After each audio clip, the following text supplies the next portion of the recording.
former President Donald Trump. And we have an alert day today for dangerous heat across the area. Heat index values could reach as high as 110. We'll have a look at that forecast coming up. And officials investigate a serious crash Sunday morning on I-44. The 4 states' most watched news starts now. The classified documents case against former President Donald Trump has been thrown out. This is KOAM News at Noon. I'm Chris Warner. New at noon, CBS's Skylar Henry has more from Washington on the latest developments in Trump's legal battles. Incredibly lucky break for the former president. A Trump-appointed federal judge in Florida has dismissed the classified documents case against the former president. In a 93-page ruling, Judge Eileen Cannon granted the defense motion over concerns special counsel Jack Smith was illicitly appointed. She also says there's a problem with how his position was funded. She didn't get to that because she said, well, we're going to dismiss this with respect to the appointments clause. Smith was prosecuting the former president on 37 counts in this case, including the willful retention of national defense secrets in connection to documents held at his Mar-a-Lago estate. Supreme Court Justice Clarence Thomas actually brought up the issue of Smith's appointment in oral arguments for Trump's immunity case. All of a sudden, he says, I think maybe we should talk about the special counsel and how the special counsel was appointed. Then he mentions it again in a separate opinion. On social media, Trump wrote, dismissal of the Florida documents case should be the first step and that other cases against him should be quickly dismissed. Skylar Henry, CBS News, Washington. Can appeal, and the case could even potentially land at the Supreme Court. The director of the Secret Service released a statement Monday saying the agency will participate fully with the independent review of Saturday's assassination attempt of former President Donald Trump. Questions remain how the gunman was able to get within shooting distance of the stage at the campaign rally in western Pennsylvania. One man in the crowd was killed. The former president and 2 others were hurt. Scott McFarland reports from Butler, Pennsylvania. It was shortly after 6 p.m. Saturday, and just minutes into former President Trump's speech in Butler, Pennsylvania, when the unthinkable happened. Sources say the shooter got off 6 to 8 rounds with his AR-style 5.56 semi-automatic rifle. Trump says he was hit in the right ear by a bullet, while 2 people were injured and 1 was killed. Within seconds, Secret Service counter-snipers shot and killed the gunman. It's still very surreal. Like it's hard to believe that it happened. I just freaked. I have tears now. Sources confirmed to CBS News police were alerted to a suspicious person spotted outside the security perimeter as rally-goers were filing into the event. Officers briefly lost track of him before he reappeared on the roof of a nearby building. The local sheriff confirmed an armed municipal officer was hoisted onto the roof of that building, but fell off when the shooter pointed his rifle in the officer's direction. That's when police say the gunman turned around and opened fire into the crowd. Some attendees, like Linda Green, feel security should have been much tighter. Are you thinking I need some answers as to what went wrong? Right. I was like, why weren't they on that guy? The 2 people injured in the shooting, 57-year-old David Dutch and 74-year-old James Copenhaver, are now in stable condition. The one crowd member who died has been identified as former firefighter Corey Comparator. His wife said he died shielding his family from harm. He was one that, in the drop of a hat, would help anyone. Just wonderful man. The FBI has identified the shooter as 20-year-old Thomas Matthew Crooks of Bethel Park, Pennsylvania. Investigators say they found rudimentary bomb materials at his home and in his vehicle, and a suspected triggering mechanism in his possession. Investigators say they have not yet uncovered a motive, and so far believe Crooks acted alone. Found on the shooter's body was legally purchased by and registered to his father. The shooter was a registered Republican, but also made a $15 donation to a progressive organization in 2021, according to the Federal Election Commission. In local news, just before 8 a.m. Sunday, a serious crash closed I-44 westbound near the Main Street exit. Joplin police say a westbound pickup truck went off the road and struck a rock cliff, overturning violently. Joplin firefighters had to quickly use tools to free the driver from the wreckage. Captain Will Davis tells KOAM the driver was the only occupant and was rushed to a local hospital in critical condition. Joplin Police Major Crash Team responded to begin investigation of that crash. I-44 was closed for about 2 hours. And we do have that alert day for us today, and because of that, it is because of dangerous heat across the area. We're going to start with this, a live look from the MoDOT camera, 20th and Rangeline in Joplin. As you can see, it is a bit hazy, but we've otherwise got ample sunshine out there, and same from our camera on the Cornell Complex in downtown Joplin. If you look, you can see a bit of a haze to the air because the humidity and dew point levels are so high. Yesterday, we started at 76, made it to 95, so definitely above average, but nowhere near, which was set back in 1954. Heat advisories across the area through 8 o'clock this evening and excessive heat warnings into parts of northeastern Oklahoma. Look at these temperatures already. Again, the further west you go, the hotter it is as we're into the rest of us mostly into the low 90s out. For the rest of the evening, we'll have clear skies, and as you can see, not a lot of relief from this heat as temperatures fall back mid-80s by midnight tonight. So again, a muggy, toasty, unpleasant evening ahead of us. We are going to have an opportunity for some showers and storms. We'll break down those details in the full forecast here in just a few more minutes. And businesses all across Oklahoma chose to participate in the Weekend of Local. It's a yearly statewide event that encourages people to eat and shop at local businesses.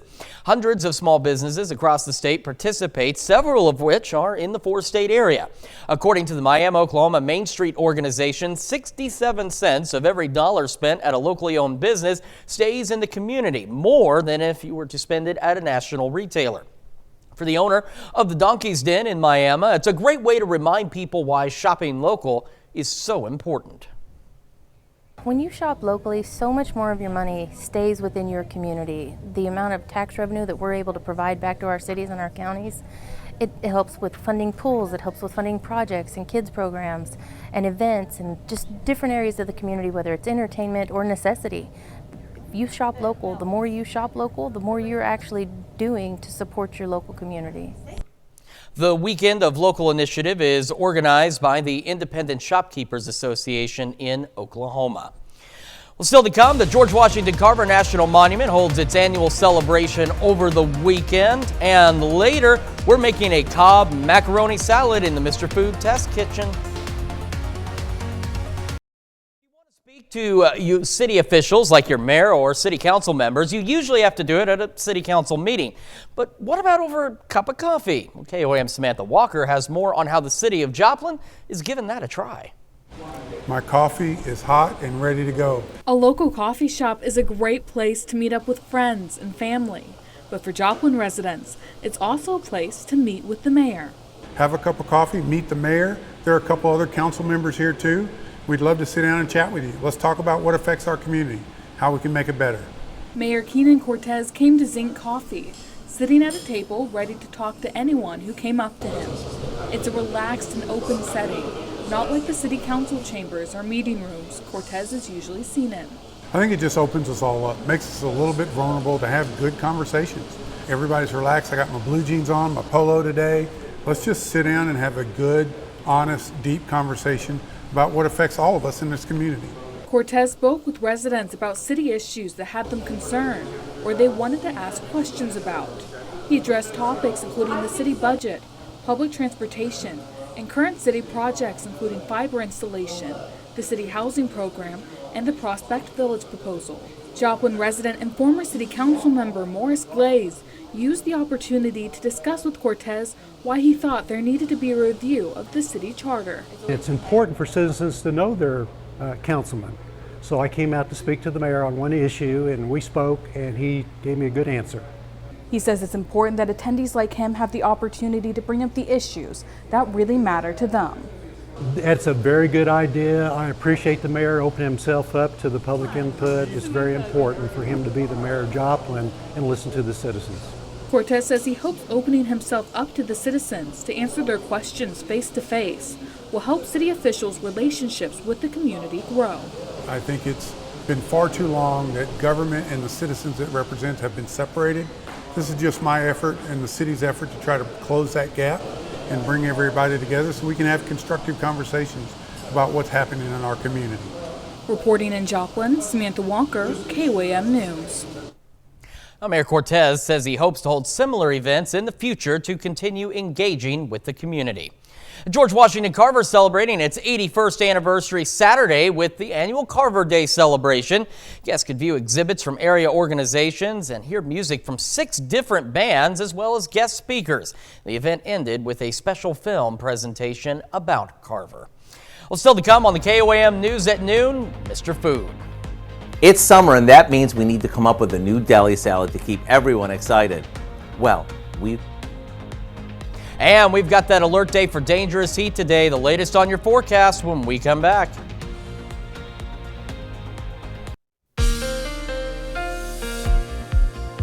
Welcome back to the KOAM News at Noon. So we've had an already toasty start to the day. It's already heating up out there. We've even got some haze out there as well, but there is some good news on the way in the form of some thunderstorm chances out there. Let's start with the future track, and we're going to show you what we're expecting for the rest of today. And unfortunately, it's really just more heat across the area. Maybe a few passing clouds here or there, but as you can see, if you can see a little further to the west, we have that possibility for highs today to reach into the lower 100s. As if 100 degrees wasn't hot enough, we could deal with the lower 100s. Now, as we head into our Tuesday, we're looking at the opportunity for some scattered showers and thunderstorms out there, even before sunrise, simply because it's going to be hot and humid enough that we could see these scattered showers and storms start to build into the area early. And we do have a chance for some of those storms to be strong, maybe even low-grade severe. Now, they're going to be scattered, isolated to widely scattered as we go through the day. And despite the rain and the cloud cover, still looking at that possibility of dangerous heat as we head into our Tuesday as well, unfortunately. Then as we go overnight Tuesday into Wednesday morning, we have another round of showers and thunderstorms set to roll in, and some of those could be strong to severe as well. So here we are at 3 a.m. and you can see that we've got that complex of showers and storms rolling through the area. Again, the biggest concern with any of the stronger storms is going to be for the potential for some large hail, maybe some damaging wind gusts. So we'll keep an eye on that for you. As we go through the rest of our Wednesday, we will continue to see the opportunity for scattered showers and thunderstorms. But at this point, we do not have a severe threat for Wednesday. But as you can see, scattered thunderstorms definitely a possibility as we head through the day on our Wednesday, and they'll eventually begin to clear out as we head into the evening. Again, we have that low-end risk for strong to low-grade severe thunderstorms through the day tomorrow and into the evening hours and overnight hours as well. We have these heat advisories in place through 8 o'clock, and Springfield, as we mentioned this morning, has gone ahead and reissued the heat advisory into southwest Missouri and for Bourbon, Crawford, and Cherokee County. It will go into effect again tomorrow and run through 8, and we have excessive heat warnings in the parts of northeastern Oklahoma. And our heat risk, of course, is in the major, even some extreme out there for today. Slight improvement tomorrow, but still looking at dangerous heat across the area. But between Wednesday and Thursday with those rain chances, that's when we'll see our heat risk begin to drop down a little bit. 91 in Joplin right now. Already feels like 99. South-southwest breeze at 14. That dew point is what's killing us, sitting up there at 73. Temperatures across the area, low, mid, and upper 90s already out there, with Sedan checking in at 96. And you factor in the humidity and the dew point, take a look at these heat indexes, already upper 90s, lower 100s across the area. Hence the alert day, hence the heat alerts that are out there as well, as they're going to continue to push up toward 110 degrees. South breeze occasionally gusting at 25 on the average. We're looking at highs today at 100. Not much relief tonight either, as we fall back into the upper 70s, near 80 for our overnight lows. And this trend again continues tomorrow with some of those thunderstorm chances out there as well, and highs around 98 degrees. Now with the rain chances on Wednesday, we cool back a bit, mid 80s, and our temperature is much more manageable heading into the weekend with more rain chances by next week. All right, so we got to deal with this heat, but we will make it through. Now stick around, because we are going to be making Cobb macaroni salad right after this. Macaroni salad in the Mr. Food Test Kitchen. with all the summertime cookouts, backyard bashes, and family get-togethers, deli salads are always on the top of the what to serve list. But even the best of them can get pretty boring after a while, so we came up with one that is a cross between the best macaroni salad and a fill-you-up Cobb salad. We start by cooking some elbow macaroni like usual and draining them really well.